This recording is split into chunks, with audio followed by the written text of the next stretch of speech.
Make your future 미래 채널 마이앤.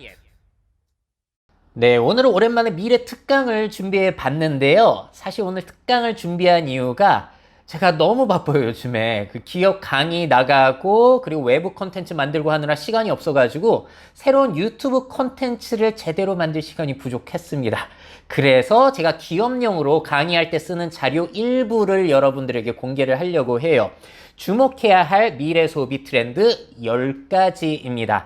이거는 뭐 신입사원 교육이라든지 진급교육용으로 쓰이는 건데 아마 면접 준비하시는 대학생분들도 보셔도 좋을 것 같아요. 근데 기업 관계자분들이 보시면 제일 좋을 자료입니다. 자, 오늘 말씀드릴 소비 트렌드는 과거에는 존재하지 않았던 분야를 많이 모아놨고요. 근데 앞으로는 성장 가능성이 높은 분야, 그리고 미처 신경 쓰지 못했던 소비 분야, 이런 것들을 위주로 해놨습니다. 자, 그럼 먼저 첫 번째 질문. 여러분들은 업데이트를 설레는 마음으로 기다려보신 적 혹시 있으세요? 자, 그래서 첫 번째로 말씀드릴 소비는 바로 기대감 소비라는 겁니다. 이거는 DT, 디지털 전환 시대에 정말로 중요한 소비 트렌드라고 제가 강조를 하고 있고 책에도 써놨고 전에 유튜브에서도 강의를 진행한 적이 있는데요. 이제는 클라우드를 통해서 기능을 업데이트할 수 있고 그리고 데이터 학습을 통해서 맞춤 서비스가 가능해지다 보니까 동일한 제품, 동일한 서비스가 교체 없이도 업데이트로 성장이 가능한 시대가 됐어요. 자, 가장 대표적인 회사가 테슬라죠. 테슬라 같은 경우에는 OTA, Over the Air라는 이런 기능을 이용해서 하드웨어는 갖춰놓고 계속 소프트웨어적으로 성능을 향상시켜주고 기능을 계속해서 제공해주고 있죠. 특히나 자율주행 같은 경우에는 그냥 똑같은 자동차인데 부품 교체 없이 계속해서 자율주행이 좋아지다 보니까 테슬라 소유주들 같은 경우에는 야, 다음 업데이트에서는 얼마나 좋아질까라는 엄청난 설레임을 가질 수 있다는 거예요. 아니, 우리가 제품이나 서비스 이용하면서 이렇게까지 설렜던 적이 있을까요? 자, 심지어 이렇게까지 테슬라의 기대가 높다 보니까 최근에 테슬라 AI Day 2에서 테슬라의 휴머노이드 로봇이 공개되는데 사실 저는 그냥 그랬거든요. 뭐 별로 특별하게 놀랄 건 없네라는 생각이 있었는데 워낙에 테슬라에 대한 기대감이 높다 보니까 시작은 이럴 뿐 앞으로는 너무나 좋아질 것이라는 기대감에 댓글을 제 채널에 달아주신 분들도 이렇게 계시다는 거예요. 그러다 보니까 업데이트에 대한 기대감을 디자인하는 게 상당히 중요해졌습니다. 기대감에 대한 가치가 높아졌고 사람들은 그래서 그 업데이트에 대한 기대감을 소비하고요. 기업들은 고객 기대감을 디자인할 필요가 생겼고 그걸 통해서 마케팅을 하는 게 또 가능해졌다는 거죠. 자, 그래서 LG전자 같은 경우에도 전에 소개해드렸는데 업가전이라고 해가지고 똑같은 제품인데 계속해서 기능을 향상시켜주겠다라는 마케팅 전략을 또 요즘에 계속 진행 중에 계십니다. 그래도 테슬라만큼 막 설레는 그런 느낌은 없어요. 저도 LG 제품 많이 가지고 있는데 좀 아쉬운 부분들이 있더라고요. 그리고 최근에 유동성 풀렸을 때 작년까지 엄청 유행했던 뭐 비트코인이라든지 NFT 아니면 가상의 땅 이런 트렌드들 역시도 사실 기대감을 판매하는 가장 대표적인 사례가 아닐까 싶어요. 지금은 별로이지만 앞으로 더욱더 커질 것이고 제휴되는 곳 많고 기능도 늘어나가지고 비싸질 것이다. 이런 기대감을 통해서 투자금을 유치하는 이런 것이 먹히기도 했습니다. 자, 여러분의 기업은 업데이트 기대감을 혹시 판매하고 계시나요? 자, 앞으로 업데이트로 계속 소비자가 원하는 것을 제공하게 되면은 또 뭘 기대할 수 있냐? 바로 구독 요금을 유지할 수 있게 될 겁니다. 자, 구독 서비스는 앞으로 어디까지 확장이 될까요?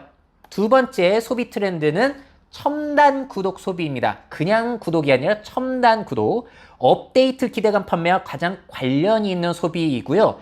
시장 성장 가능성 전 100%라고 봅니다. 자, 이렇게 첨단 구독을 하려면 역시나 클라우드를 통해서 이 업데이트 이용 요금을 매달 구독을 하게 될 텐데요.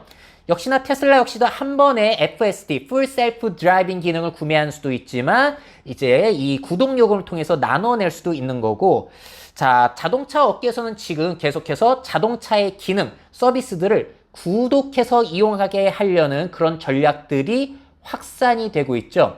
얄밉게도 이미 하드웨어 다 갖춰두고 있는 기능도 돈 안 내면 못 쓰게 뭐 이런 일들이 계속 펼쳐지고 있습니다.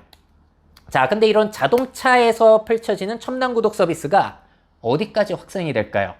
미래적으로 좀 더 상상력을 넓혀보자면은 삼성전자에서도 매년 이렇게 가정용 로봇을 공개하고 있잖아요. 판매 계획은 없지만 로봇이 가사노동도 도와주고 TV 안에 아바타가 나와 대화 상대도 해주고 비서도 되는 거. 근데 저런 걸 진행할 때 삼성전자가 제품만 팔고 끝날 것이냐, 아니면은 매달 기능 업데이트를 위한 구독요금을 받을 것인가. 아무래도 구독요금을 받을 가능성이 꽤나 높지 않을까 싶습니다. 자, 실제로 일본의 홀로그램 동거 서비스 게이트박스는 본체만 구매하고 끝나는 게 아니라 캐릭터 공동생활비라는 명목으로 15,000원을 내야 한다는 거. 이런 일들이 늘어나게 되지 않을까 싶어요. 자, 그래서 기업 같은 경우에는 업데이트 기대감 디자인을 통해서 구독을 계속 유지하게 하는 그런 일들이 중요해질 것 같습니다. 그래서 너무 기업이 정직하게 가도 곤란하고 계속 기대감을 불러일으켜야 되는 건 맞는데, 너무 뻥을 치더라도 기대가 한순간에 무너져가지고 기업의 위기가 있을 수 있으니 이 디자인이 상당히 중요하지 않을까 싶어요. 어려운 일이 될 것 같고요. 자, 그래서 여러분의 제품과 서비스를 구독 서비스로 제공하게 된다면 어떤 일이 펼쳐질까 생각해 보시면 좋겠죠. 업데이트 기대감과 한번 연결을 지어 보시면 좋을 것 같고요. 사실 이게 소비자 입장에서 꼭 즐거운 이야기만은 아닐 수 있어요. 자, 그리고 구독을 유지하기 위해서는 다음 트렌드 또 생각을 해보셔야 됩니다. 바로 이거예요. 당신의 독특한 취향, 그 취향 산업의 사이즈는 얼마나 큰지를 한번 생각해 보시라는 거죠. 굉장히 독특한 취향이어도 괜찮아요. 그래서 세 번째 미래 소비 트렌드, 바로 취향 소비입니다. 이것도 성장 100%를 확신합니다. 자, 전에도 이렇게 미래 특강으로 소개해 드린 적이 있었는데, 혹시 이렇게 기업이 질문을 하신다면 중요한 많은 고객들을 놓치실 수도 있을 것 같아요. 요즘 시대에 과연 이렇게 대중적으로 질문을 하는 게 올바른 질문일까? 옛날에는 정답이 하나였던, 거대했던 대중적 취향이라는 게 존재했고, 그리고 소수의 취향이 이렇게 있어가지고 시장이 크지 않았는데, 요즘은 이렇게 거대한 취향이라는 것은 줄어들고 소수의 취향이 뭉쳐가지고 커지는 이런 모습들이 펼쳐지는 것 같아요. 그래서 요즘의 시대는 백인 백취향 시대로 가고 있는 것은 아닌가. 그래서 취향 저격, 취향 존중, 이렇게 취향이라는 것이 중요했던 시기는 없죠. 이렇게 예를 들 수도 있을 것 같아요. 과거 대중매체 시대에 가장 인기 있었던 절대적인 인물은 유재석 씨였잖아요. 근데 요즘은 유재석 씨 말고도 각자의 유재석들이 굉장히 많아진 겁니다. 뭐 예를 들어서 자동차 콘텐츠계의 유재석이 있을 수도 있고, 곤충 콘텐츠계의 유재석, 미술계의 유재석, 마술계의 유재석, 다 각자의 유재석이 있는 거죠. 자, 그리고 이렇게 각자의 소수의 취향이라고 하더라도 그 취향을 가진 사람들이 뭉칠 수 있는 환경이 된 거잖아요. 인터넷 커뮤니티라든지 SNS를 통해서. 그래서 그들이 취향 공동체를 이루기도 그 어느 때보다 쉬워졌고, 앞으로도 더욱더 이 시장은 커질 가능성이 높다라고들 많이들 점치고 있는 거죠. 아니, 옛날에는 이렇게 소수의 취향들이 어떻게 뭉치겠어요? 근데 지금은 가능해지고 있다는 거. 자, 그래서 여러분들도 일상생활에서 느끼시죠? 친구랑 대화하다가, 아니, 그 유튜브 채널을 몰라? 구독자 수가 몇십만 명인데 왜 모르냐? 이런 일들이 계속 펼쳐지는 걸 느끼실 겁니다. 취향별로 뭉치다 보니까 친한 친구여도 즐겨보는 유튜브 채널이 다 다르고, 그래서 각자의 유재석이 있다는 거죠. 예를 들어서 리셀. 저는 리셀을 전혀 하지 않거든요. 근데 이 시장이 얼마나 큰지 생각해 보시고, 자, 요즘에 식집사라고 해가지고 고급 식물을 기르는, 그리고 그거를 대파는 걸로 돈 버는 사람들이 있다고 하는데 놀랍지 않습니까? 저는 전혀 관련이 없지만 그 시장도 이렇게 크면서 거기에서 수익을 창출하는 사람들이 있다는 거. 자, 그래서 여러분의 제품과 서비스는 어떤 취향을 공략하고 계신지, 소수의 취향도 뭉치면 커질 수 있는 시대, 이런 것도 생각해 보시면 좋죠. 아마존의 롱테일 전략 같은 거. 자, 그러면서 이제 취향을 공략하실 때 머릿수가 많은 사람들의 취향을 또 생각해 보시면 좋을 것 같아요. 자, 미래 가장 다수를 차지하는 연령대, 어느 연령대입니까? 자, 그래서 네 번째 미래 소비 트렌드, 고령 소비 트렌드입니다. 이것도 뭐 성장 가능성, 이거는 확실하게 100%죠. 자, 2070년에 65세 이상 고령자의 비율이 46.4%입니다. 대한민국 사람들의 둘 중 하나는 고령자다. 전 세계 선진국들도 대부분 고령화가 진행이 되고 있죠. 근데 참고로 2070년 노인들 취향을 생각하실 때 여러분들이 만약에 뭐 고쟁이라든지 트로트, 뽀글이 파마 이런 거 생각하시면 삐 틀린 겁니다. 자, 2070년의 노인이면 누구죠? 저예요. 제가 2070년이 되면 거의 90세가 되기 때문에 이 방송을 보시는 여러분들이 노인이 된다라는 거. 그래서 결국에 미래 노인들의 취향은 누구냐? 그 탄생 연령대와 이제 잘 비교를 해보셔야 될 것 같은데 중요한 사실은 뭐가 있냐면은 이렇게 전쟁 후에 많이 태어난 세대들이 늙어가게 되면서 앞으로 80세 이상의 노인들의 인구수만 예측해 보더라도 엄청나게 늘어난다는 겁니다. 지금 실버 산업시장 너무 적어요. 왜? 전쟁 전에 태어나신 분들이 노인이시니까. 근데 앞으로는 이 시장이 엄청 커질 수밖에 없고. 자, 많이 소개해드렸죠? 중국도 마찬가지, 일본도 마찬가지, 유럽도 마찬가지. 이 시장은 너무나 거대하다. 그래서 초고령과 관련된 다양한 직업들이 있고 이들의 취향을 파악해서 그 연령대의 특성을 파악해서 기업이 준비하는 것도 앞으로 미래 소비에 너무나 중요한 그런 부분이라고 할 수 있겠습니다. 그래서 미래 노인의 취향이 잘 반영되고 있는가도 이제 차근차근 준비해 가야 되는 부분이죠. 자, 근데 이분들이 이제 많은 분들이 늙어 가시다가 결국에는 돌아가시는 거잖아요. 다수가 세상을 떠나기 시작한다. 그러면 앞으로 성장을 하게 될 것이 바로 웰다잉 소비가 될 겁니다. 앞으로 사망자들이 거의 2배 이상 늘어나게 되잖아요. 앞으로 점점. 그렇게 되면은 자신의 죽음을 생각하고 죽음의 방식을 생각하는 이러한 생각들이 늘어나게 될 거란 말이에요. 그래서 일본에서는 이미 종활이라고 해서 종말 활동이라는 신조어가 생겨날 정도죠. 우리나라에서는 어떠한 이름으로 불리게 될지 아직까지 정해진 것은 없습니다. 그래서 일본에서는 이미 뭐 죽음과 관련된 다양한 신종 산업들이 더욱더 성장을 펼치고 있고, 자, 예전에 사람들은 자신의 죽음을 그냥 기다렸죠. 친척들과 가족들이 알아서 해주니까. 근데 앞으로는 우리가 스스로 준비하는 죽음 사회로 바뀌게 되면서 각자가 생각하는 죽음, 죽음을 준비하는 방법, 그리고 나는 어떻게 죽는 것이 좋을 것인가, 뭐 안락사에 대한 논의부터 장례 방식까지 너무나 다양한 논의들이 일어나게 될 것입니다. 자, 그렇다면 죽음이 증가하는 시대를 잘 대비하고 계신지도 어느 기업에서는 중요한 화두가 될 것 같아요. 자, 근데 옛날에는 내 죽음을 내가 준비 안 했는데 이제는 자신이 스스로 준비해야 되는 이유가 뭐죠? 다음 질문입니다. 가족과 친구가 없는 사람이 가끔 가족과 친구를 원한다면은 어떤 서비스가 필요할까? 바로 이때 관계 소비라는 것이 일어날 가능성도 있지 않은가? 이거는 사실 확신 없습니다. 그래도 이런 것들을 제가 1인 가구에 대한 설명이나 인간관계 끊어지는 거 설명드릴 때 말씀드리면은 그럴 수도 있겠다 끄덕이시는 분들이 굉장히 많으세요. 그래서 한번 생각해 보실 만한 거리입니다. 자, 우리의 인간관계가 점점 끊어지고 있죠. 제가 미래 채널에서도 설문조사를 했더니 코로나 이후에 오히려 인간관계가 줄어든 게 편하다고 느낀 사람들이 많다는 거. 그리고 1인 가구는 앞으로 계속해서 증가가 되겠죠. 자, 그러면은 편하지만 외로운 혼자 사는 사람들, 이들은 어떠한 관계를 원할 것인가, 이거를 생각해 보는 게 중요하다고 제가 많이 강조를 드려요. 그래서 미래 채널 많이 보신 분들은 아시죠?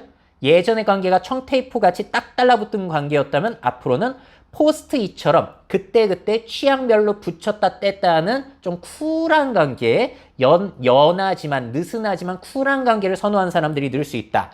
그래서 친구를 아주 끈끈하게 맺는 대신에 그때그때 필요한 친구를 돈 주고 모임을 갖거나 친구를 구매하거나 대여하거나 하는 이런 일들이 펼쳐질지도 모른다는 거예요. 자, 그래서 기업 입장에서 뭘 생각해 보시면 좋냐면은 앞으로는 기업의 제품과 서비스가 일반 사람들의 가족, 친구 역할을 해주는 시대가 될 수 있습니다. 홈 IoT 같은 경우에는 집안의 안전을 책임져주는 옛날 엄마 같은 역할을 하게 되는 거잖아요. 콘텐츠 인플루언서 같은 경우에는 정말 친한 친구 역할을 해주는 거고. 자, 그래서 여러분의 기업, 서비스와 제품은 과연 사람들과 친구를 맺고 있는지, 관계를 맺고 있는지도 생각해 보시면 좋다는 거죠.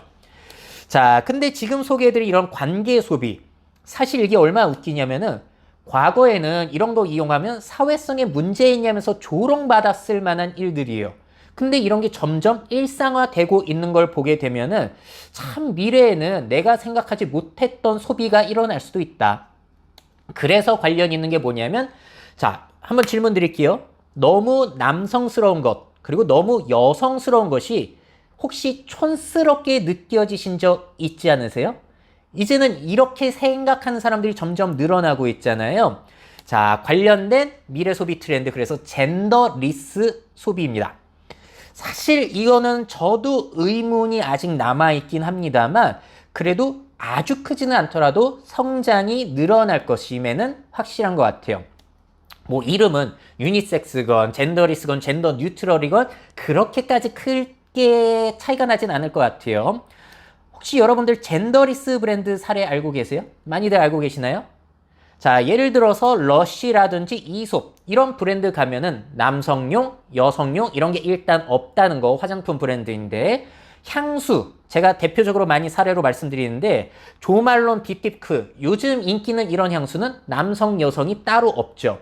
그래서 여러분들이 혹시 길 가다가 너무 스킨 냄새처럼 남성 향수를 아저씨가 뿌리고 가면은 촌스럽게 느낀다든지, 너무 여성 달콤한 향수를 뿌리게 다니면은 아, 저 사람은 힙하지 않아 라고 생각을 하신 경우도 있을 수가 있어요. 자, 그리고 대표적으로 이 중립 브랜드죠. 라카라는 브랜드, 립 제품이나 아이 그 색조 화장 같은 것들도 남녀 구별 없이 팔고 있고 광고도 똑같이 저렇게 하고 있다라는 거. 자, 그래서 생각해 봐야 되는 거. 남성, 여성, 이분법적인 마케팅이 여러분 기업에게 도움이 될 것인가? 물론 도움이 되는 부분도 있을 텐데 한 번쯤 생각해 보셔도 좋을 만한 트렌드인 것 같습니다. 자, 그리고 최근에 가장 만족감이 높았던 소비는 무엇이었나요, 여러분들? 그리고 그 이유는 뭘까요? 혹시 럭셔리 호텔룸에서 보낸 시간? 아니면 최첨단 자동차에서 느낀 편리함? 오픈런을 통해서 겨우겨우 구매한 물건? 자, 여기에는 공통점이 있으니 바로 경험 소비입니다. 사실 이건 좀 뻔한 미래이긴 하죠. 뻔한 소비이고. 자, 이게 가능해진 이유는 옛날 우리가 전쟁 때 뭐 그럴 때만 하더라도 먹고 사는 게 힘들어가지고 뭐 이제 뭐 경험이나 그런 거 신경 쓸 게 없었습니다. 근데 이제는 풍요의 시대로 가다 보니까 필요한 것을 채워준다고 소비자를 만족시킬 수가 없는 거죠. 그래서 생존의 시대에서 경험의 시대로 전환이 되고 있다라는 거. 자, 그렇다면 우리 기업이 제공할 신선한 경험은 무엇인가를 질문 드리는 거예요. 자, 요즘에 새로운 명품 브랜드로 떠오르고 있는 젠틀몬스터라든지 뭐 이런 브랜드 보시게 되면은 아니 이런 걸 왜 갖다 두겠어요. 별걸 뭐 거대 사람을 갖다 둔다든지 손흥민 손 이런 걸 엄청나게 만든다든지 그런 식으로 해가지고 전시회처럼 매장을 만들어서 사람들에게 그 브랜드에 대한 이미지를 확 올려주는 시대로 해서 성장을 하고 있죠. 또 여의도에 있는 더 현대서울 백화점 보면 참 신기한 것 같아요. 백화점인데 매장은 오히려 줄이고 아예 공간 자체를 저렇게 실내 숲으로 만들어 버렸잖아요. 그랬더니 오히려 매출이 잘 나온다는 거예요. 이런 것들. 자, 저는 사람 너무 많아가지고 좀 힘들긴 하던데 여기. 자, 그래서 정리해보자면 여러분의 제품과 서비스는 어떤 특별한 경험을 소비자에게 제공하고 있는지도 생각해 보시면 좋을 것 같습니다. 자, 그리고 의류 브랜드 같은 경우에는 사실 우리가 쇼핑을 하는 이유, 몸을 보호하기 위해서라기보다는 나를 꾸미는 그러한 경험을 또 좋아하는 이유일 수도 있을 것 같아요. 그래서 이제 SPA 브랜드 같은 경우에는 패스트 패션 계속해서 새로운 경험을 위해서 신선한 유행의 옷들을 공급해 줬는데 문제는 그러다 보니까 쓰레기가 너무 나와서 기후위기, 환경위기를 초래할 수 있다. 여기에 대해서 이제 사람들이 반감을 갖는 거죠. 여러분들도 소비 후에 환경에 대한 죄책감을 혹시 느끼신 적이 있나요?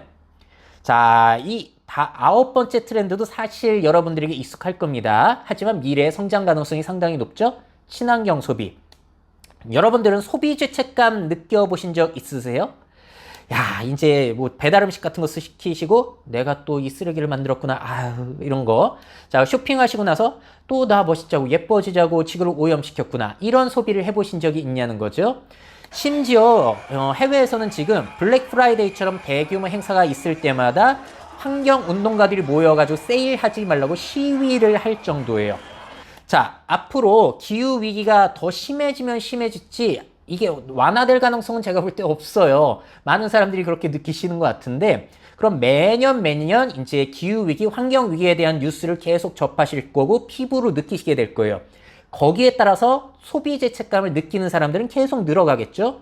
그럼 어떻게 하면 소비 죄책감을 줄여줄까가 상당히 중요해지는 겁니다. 그래서 이미 시도를 하고 계시죠. 저렇게 라벨 없어가지고 재활용할 수 있도록 하는 거. 그럼 소비자들이 이건 친환경이니까 좀 죄책감이 덜하네? 사 먹는다는 거예요. 저도 라벨 없는 걸로 일부러 구매해서 먹고 그러거든요. 자, 육식을 통한 뭐 탄소 배출 같은 게 많다 보니까 하루에 한 끼 정도는 육식을 줄이고 대체 육류로 먹어보자. 뭐 이러한 시도들. 그러면 소비 죄책감을 줄일 수 있다는 거예요. 햄버거를 먹으면서 또 소고기를 내가 먹었네? 이런 걸 줄일 수 있다는 거죠. 자, 근데 문제는 환경을 위해서 불평과 불행을 감수하자라는 전략은 사람들에게 먹히기 힘들 수도 있다고 저는 주장을 합니다. 먼 미래의 장점을 위해서, 이득을 위해서 현재 불평, 불행을 감수할 사람들이 많지는 않을 수 있다는 거죠. 그래서 저는 적절점을 찾는 게 바로 이거예요.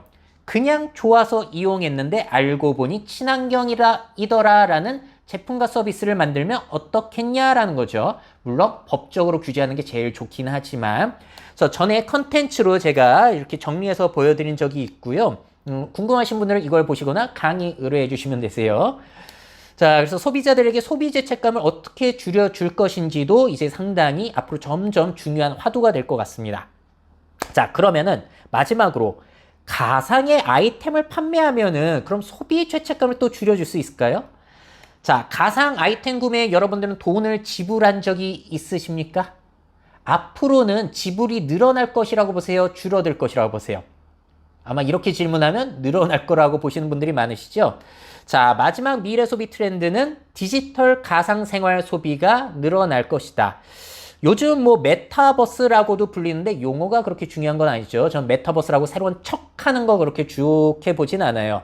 그리고 개인적으로 디지털 가상 소비를 해본 적도 거의 없고요. 이모티콘 정도 많이 하진 않는데 앞으로 성장 가능성은 너무 높다라는 것은 인정합니다. 우리는 이제 생활을 할 때 원자로 이루어진 실제 세계와 빛으로 이루어진 가상 세계, 이중 생활을 하고 있잖아요. 가상 세계에서 생활은 계속 좋아질 것이고 기술이 좋아지면, 그리고 메타버스 관련 기술이 좋아지면은 실제로 몰입해서 3D 가상 생활을 할 가능성도 높다라는 것도 인정을 합니다. 자, 그렇게 되면은 그 안에서의 아바타 의상을 구매하거나 디지털 작품을 구매하거나 아니면은 실제 땅이 아니라 부동산, 디지털 부동산을 NFT로 구매하고 거기에서 사용될 웹3 환경에서 사용이 될 디지털 화폐, 특히나 암호화폐 같은 것들에 이제 사람들이 많이 참여를 하게 되지 않을까. 이 기대감으로 이제 떡상을 하다가 경기 안 좋아지면 폭락을 하다가 이런 것들이 계속 반복이 되고 있죠. 자, 그래서 저는 굉장히 좋아하는 해외 유머 짤이 이거예요. 과거의 백만장자는 실제 땅과 물건을 소유해서 저렇게 부자처럼 살았지만 앞으로, 그리고 지금 새로운 세대의 부자는 그냥 가상세계를 항상 배회하면서 NFT 구매하고 코인 구매하고 거기에서 막 활동을 하면서 부자가 되는 게 새로운 부자가 될 수도 있다는 거예요. 그래서 저는 이 짤이 너무나 미래 생활을 생각하게 하는 상징적인 짤, 그리고 생각거리가 많은 유머 짤이라고 생각을 합니다. 자, 어떻게 생각하시나요? 미래 필수가 될 디지털 가상 소비는 무엇이 될까요? 현재는 뭐 NFT, PFP 사진이라든지 가상 부동산, 아바타 의상이 필수적인 소비는 아니에요. 근데 카카오톡을 다 쓰게 되면서 이모티콘을 구매하는 게 늘어나는 것처럼 이런 시장도 커지면은 디지털 가상 생활도 늘어나긴 할 텐데, 과연 미래에 사람들이 일상적으로 받아들일 가상 소비는 무엇인지 이건 좀 장기적으로 알아보실 필요는 있을 것 같습니다. 이거 너무 조급하게 갈 필요는 없는 트렌드 같아요. 자, 이렇게까지 해서 주목해야 할 미래 소비 트렌드 10가지를 간략하게 보여드렸고요. 제 실제 강의에서는 그 사례들을 쭉 나열해서 보여드리는 1시간 이상의 강의로 구성이 됩니다. 자, 그래서 오늘 기대감 소비, 그리고 첨단 구독 소비, 취향 소비, 고령 소비, 웰다잉 소비, 관계 소비, 젠더리스 소비, 경험 소비, 친환경 소비, 디지털 가상생활 소비 이렇게 정리를 해서 보여드렸는데 여러분들은 이 중에 제일 관심 가는 소비는 무엇일까요? 그리고 여러분들 기업에 가장 관련 있는 소비는 무엇일까요? 자, 그리고 또 미래의 소비 이런 쪽이 커질 것 같다라는 의견이 있으시면은 그것도 댓글로 달아주셔가지고 사람들끼리 소통할 수 있는 기회가 되면은 좋을 것 같습니다. 자, 오늘의 특강 여기에서 마무리 짓도록 할게요. 미래사회 변화를 업데이트하고 싶으신 기업 및 기관, 그 밖에 미래 트렌드 교육이 필요하신 분들은 myf21 네이버닷컴 이메일로 연락주세요.